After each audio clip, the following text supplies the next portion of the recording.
ಪ್ರೀತಿಯ ದ್ವಿತೀಯ PUC ವಿದ್ಯಾರ್ಥಿಗಳ ಎಲ್ಲರಿಗೂ ಕೂಡ ಮತ್ತೊಮ್ಮೆ ನಮ್ಮ ಯೂಟ್ಯೂಬ್ ಚಾನಲ್ಗೆ ಸ್ವಾಗತವನ್ನು ಕೋರುತ್ತಿದ್ದೇನೆ. ಈ ಒಂದು ಪ್ರಶ್ನೆ ಪತ್ರಿಕೆಯನ್ನು ನಮಗೆ ಕಳಿಸಿಕೊಟ್ಟಂತಹ ಅಭಿಷೇಕ್ ಅವರಿಗೆ ಧನ್ಯವಾದಗಳನ್ನು ತಿಳಿಸುತ್ತಾ ಇದ್ದೇನೆ. ಬನ್ನಿ ವಿದ್ಯಾರ್ಥಿಗಳೇ, ಬಹಳ ಈಸಿಯಾಗಿರುವಂಥ ಕ್ವಶನ್ ಪೇಪರ್ಗಳಾಗಿದ್ದವು ಹಾಗೂ ರಿಪೀಟೆಡ್ ಕ್ವಶನ್ಸ್ ಬಹಳಗಳಾಗಿತ್ತು. ತಾವುಗಳು ನೋಡ್ಬೋದು, ಪ್ರತಿಯೊಂದು ಕ್ವಶನ್ ಪೇಪರಲ್ಲೂ ಹುಸಿನಿದ್ದೆ ಸಾಕು ಎಂದು ಕವಿ ಯಾರಿಗೆ ಹೇಳುತ್ತಾರೆ ಹೇಳಿದ್ದಾನೆ ಅಂತ ಮಕ್ಕಳಿಗೆ ಅನ್ನುವಂಥದ್ದೇ ಸರಿಯಾದ ಉತ್ತರ. ಎಲ್ಲ ಕ್ವಶನ್ ಪೇಪರಲ್ಲೂ ಅದೇ. ಕುಳಿತು ಕೆಮ್ಮುವ ಪ್ರಾಣಿ ಯಾವುದು ಅಂದರೆ ತಂದೆ ಅಂತ. ದಣಿಗಳ ಮನೆಯ ಪಕ್ಕದಲ್ಲಿ ಹರಿಯುತ್ತಿದ್ದ ಹೊಳೆ ಯಾವುದು ಅಂತ ಇದೆ. ಅದಕ್ಕೆ ಸರಿಯಾದ ಉತ್ತರ ಬಂದು ಶಾಂಭವಿ ಅನ್ನುವಂಥದ್ದು ರೈಟ್ ಆನ್ಸರ್ ಆಗಿರುತ್ತದೆ.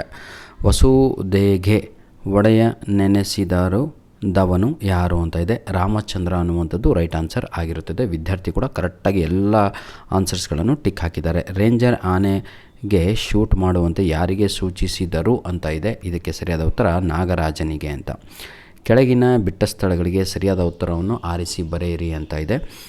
ಶಿಲುಬೆ ಏರಿದವರು ಯಾರು ಅಂದರೆ ಜೀಸಸ್ ಅಂತ ಎಲ್ಲರಿಗೂ ಕೂಡ ಗೊತ್ತಿರುವಂಥ ಪ್ರಶ್ನೆ. ಕಲಾಂ ಅವರ ಆತ್ಮಚರಿತೆಯ ಹೆಸರು ಏನು? Wings of fire. Last question paper upload ಮಾಡಿದ್ನಲ್ವ, ಅದರಲ್ಲಿ ಮ್ಯಾಥ್ಸ್ ದ ಫಾಲೋಯಿಂಗಲ್ಲಿ ಕೊಟ್ಟಿದ್ದಾರೆ, ಅದರಲ್ಲಿ MCQಸಲ್ಲಿ ಕೊಟ್ಟಿದ್ದಾರೆ. ಇಷ್ಟೇ ಡಿಫ್ರೆನ್ಸು.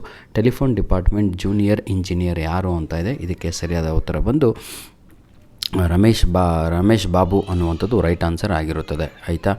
ನೆಕ್ಸ್ಟು ಕೆಳಗಿನ 3 ವಾಕ್ಯಗಳಲ್ಲಿ ಉತ್ತರಿಸಿ ಅಂತ ಇದೆ. 3 ವಾಕ್ಯಗಳಲ್ಲಿ ಬಹಳ ಈಸಿ ಸರ್. ಇದರಷ್ಟು ಈಸಿ ಕ್ವಶನ್ ಪೇಪರ್ ಯಾವುದೂ ಅಲ್ಲ ಅನ್ಕೊಂಬಿಡಿ.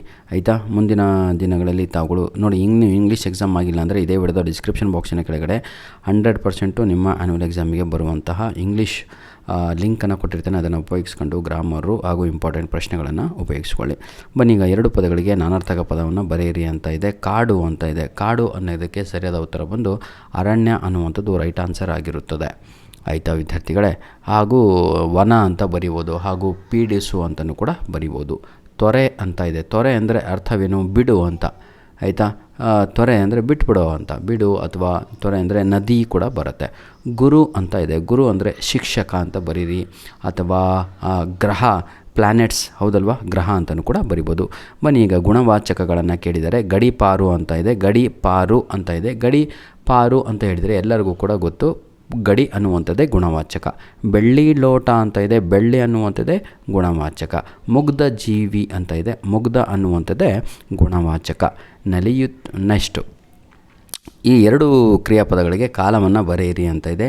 ನಲಿಯುತ್ತಾರೆ ಅಂತ ಇದೆ. ನಲಿಯುತ್ತಾರೆ ಅಂದರೆ ವರ್ತಮಾನ ಕಾಲ ಅನ್ನುವಂಥದ್ದು ರೈಟ್ ಆನ್ಸರ್. ನಿಂತರು ಅಂತ ಇದೆ. ಇದಕ್ಕೆ ನಾವು ಭೂತಕಾಲ ಅಂದರೆ ಟೆನ್ಸಸ್ಗಳನ್ನು ಬರಿಬೇಕು. Present, past, future. ಆಯಿತಾ. ನಗುವರು ಅಂತ ಇದೆ. ಭವಿಷ್ಯತ್ ಕಾಲ ಅಂತ ಬರಿಬೇಕಾಗತ್ತೆ. ಸ್ಪೆಲ್ಲಿಂಗ್ ಕಲಿಬೇಕಾಗತ್ತೆ ಬರಿಬೇಕು ಅಂದರೆ. ಆಯಿತಾ. 2 ಇದನ್ನು ಕೊಟ್ಟಿದ್ದಾರೆ. ಏನಂತೀರ ತಾವುಗಳು? ಪ್ರಬಂಧ ಹಾಗೂ ಒಂದು ಲೆಟರ್ ರೈಟಿಂಗ್ ಇದೆ. 2ರಲ್ಲಿ ಯಾವುದಾದ್ರೂ ಒಂದು ಬರೀರಿ ಅಂತ 4 ಮಾರ್ಕ್ಸಿಗಿದೆ. ಆಯಿತಾ. ಕ್ರೀಡೆ ಮತ್ತು ನಮ್ಮ ಆರೋಗ್ಯ ಕುರಿತು 1 ಪುಟ ಮೀರದಂತೆ ಪ್ರಬಂಧವನ್ನು ಬರೆಯಿರಿ ಅಂತ ಇದೆ. ಅಂದರೆ ಒಂದೇ ಪೇಜ್ ಬರೀರಿ, ಜಾಸ್ತಿ ಬರಿಬಾರಲೇ ತಮ್ಮ ಅಂತ. ನಂತರದಲ್ಲಿ ಒಂದು ಲೆಟರ್ ರೈಟಿಂಗನ್ನು ಕೇಳಿದ್ದಾರೆ. ಆಯಿತಾ. ಒಂದು ಫಾರ್ಮಲ್ ಲೆಟ್ರ್ ಇದೆ. ಇದನ್ನು ಬರೆದು ಒಳ್ಳೆ ಅಂಕಗಳನ್ನು ತೆಗಿಬೋದು.